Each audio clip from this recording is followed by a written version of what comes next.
The 2011 Australian Petroleum Producers and Explorers Conference and Exhibition has wrapped up in Perth, where a record 3,200 delegates gathered to hear the latest from the petroleum industry's heavyweights and check out some of the industry's new technology.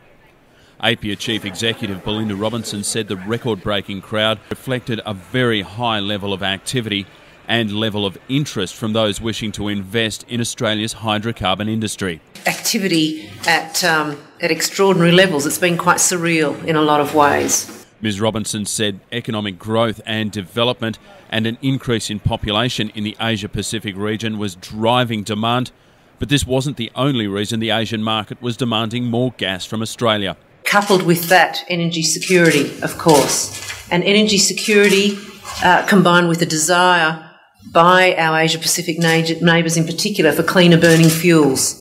She said Australia's primary petroleum export, liquefied natural gas or LNG, was perfect to fill this gap in the market.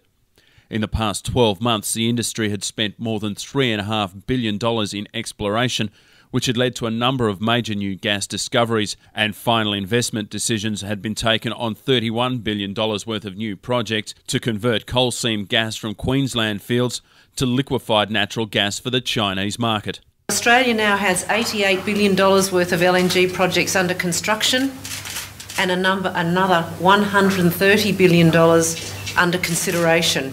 Taxation and regulatory reform were high on the conference's agenda, as were environmental issues flowing from the Montara and Macondo incidents. However, the design and delivery of a carbon pricing mechanism was most prominent.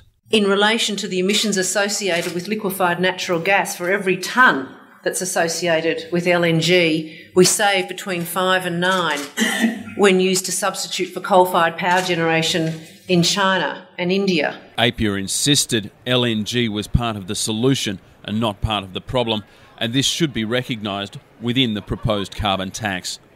Wayne Cant, Oil and Gas Australia, online.